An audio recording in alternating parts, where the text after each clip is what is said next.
Hey guys, this is uncut, unscripted, and on the fly, and being done during my lunch. Hey guys, now if you're an overall fan of animation, doesn't matter if it's Japanese anime or Western animation or European animation, you probably heard of the news that's making the rounds lately. And that is the fact that one of the leading English distributors of Japanese animes when it comes to English dubbing or just straight distribution of the Japanese audio only version of the anime, FUNimation, you might be hearing the fact that FUNimation right now is wearing a lot of egg on their face. Yeah, they're wearing a lot of egg on their face. And you might ask yourself, why? Why are they wearing egg on the face, in case you may be curious? Well, it's real simple.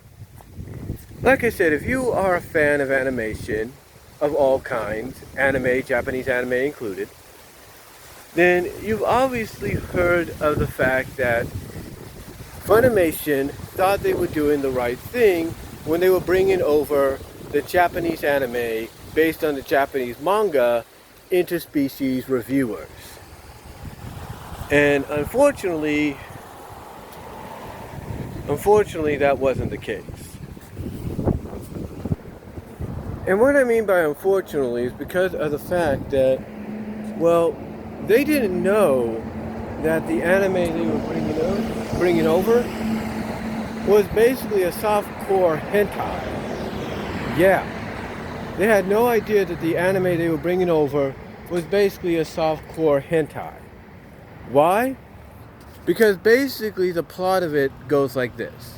You have two male protagonists, I guess you can call them that are basically reviewers that go from town to town to broth to broth, that being erotic hotels, establishments, and their mission or their job is to review and critique the hottest female creatures associated with those establishments. Basically non-human wise. The succubus, as they call them, I think. And here's the thing. When FUNimation brought this over, like I said, they had good intentions. They were trying to beef up their lineup, streaming and channel-wise, with content that they believed people would actually sit back and enjoy. They had no idea that the program they were bringing over was something that belongs with a company, a distributing company like, let's say, the Vanilla Series home video distributors. That's basically where this belonged. Because when I say that they basically brought over a softcore hentai, there are moments, from what I've been told, from what people have mentioned, that basically you would see probably on sites like, let's say, Pornhub or YouPorn or wherever. That's basically where you would find this stuff. That's how softcore hentai it is. But what are some of the examples people have mentioned that kind of prove this? How about the fact that some people have mentioned that a lot of what happens here, a lot of these succubus, as they are referred to, and sorry if I mispronounce the name, some of them are actually out of an adult fan fiction or mature fan fiction that you find at places like DeviantArt or fanfiction.net or adultfanfiction.com or Fur Affiliate or SoFurry.com and places like that. Yeah, basically that's the kind of content, for example, that you kind of see here. For example, one person brought up the plot, the synopsis, and moments in one episode where the two male protagonists go to this one broth. And there's always a theme with this broth from what people have mentioned. And the theme with this broth, this erotic hotel establishment, whatever you want to call it, is gender transformation.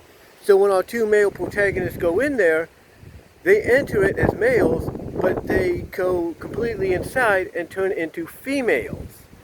They basically become female versions of themselves, and then basically the succumbus that work in that establishment take them one by one and give them a good F/F LGBTQ time, and I say that with all due respect. Yeah, that's basically what happens. So you can imagine how Funimation must feel as a company, as a company as a whole, I should say, when they realize, oops, this anime that we brought over and we were simulcasting on our service, in our channels, and across the board, it's not the kind. It is an anime, but it's not the kind of anime that we should be, showcasing.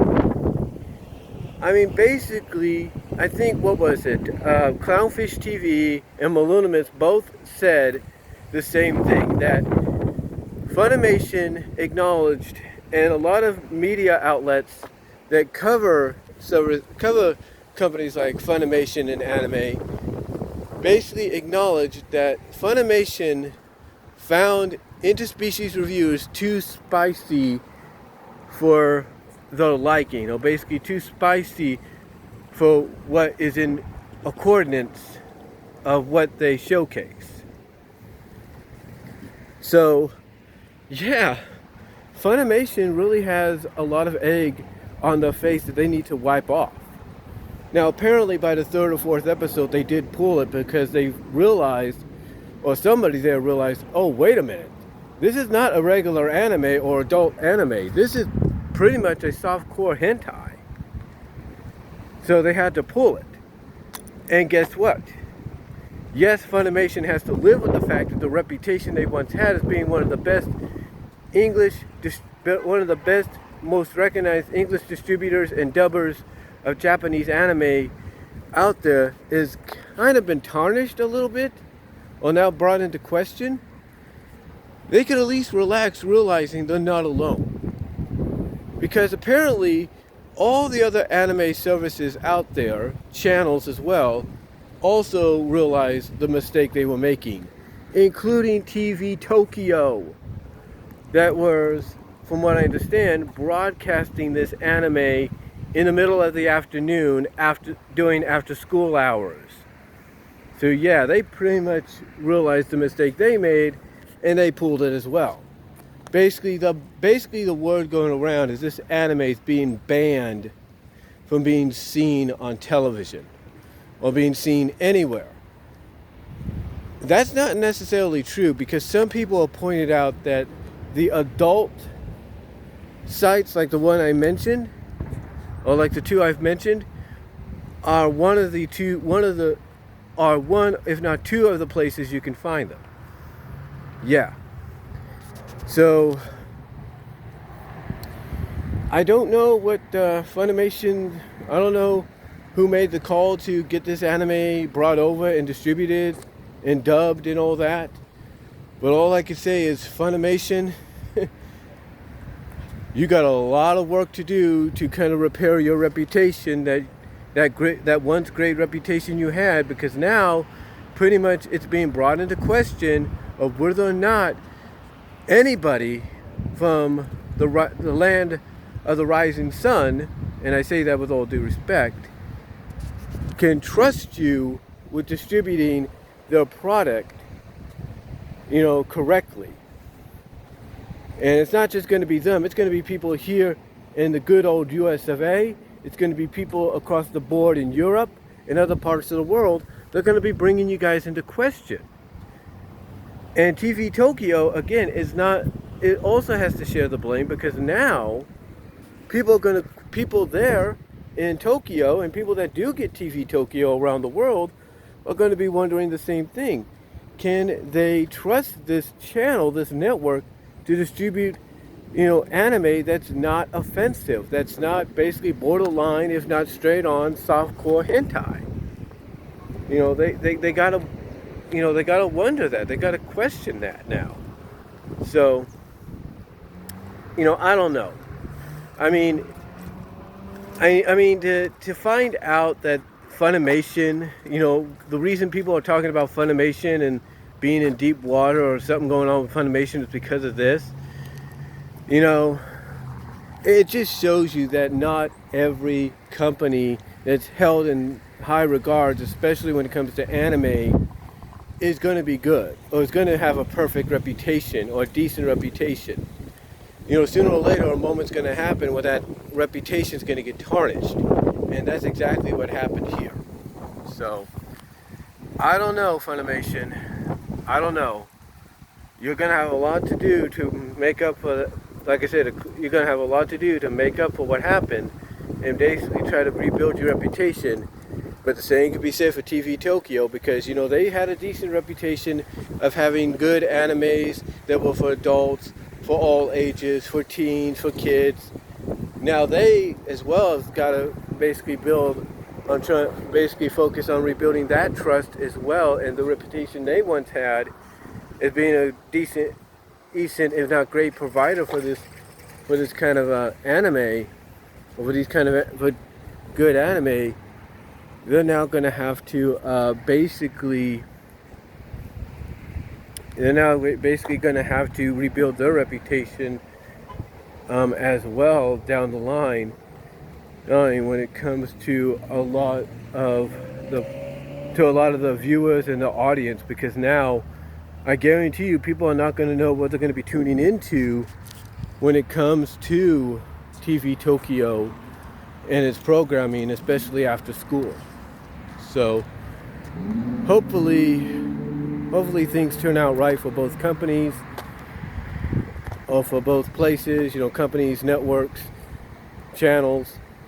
But boy, this is just, again, like I said, this is a good example of not every company that has a good reputation for being a great distributor for anime or great anime content is always going to be hitting it out of the park. Sometimes they're going to strike out. And for both Funimation and TV Tokyo, for right now, just like Mighty Casey at the bat, they've struck out. And it's going to take a lot for them to rebuild their reputation on both fronts with the audience, and not just the reputation but the trust, in my opinion. So that's all I'm going to say, guys. I got to get back into work, but let me know what you all think about this situation. What are your thoughts when you first heard about the news about what Funimation did and what TV Tokyo did simultaneously when it came to this show? What were your thoughts when you first heard about it? Let me know down below. Comment if you like. I'm out.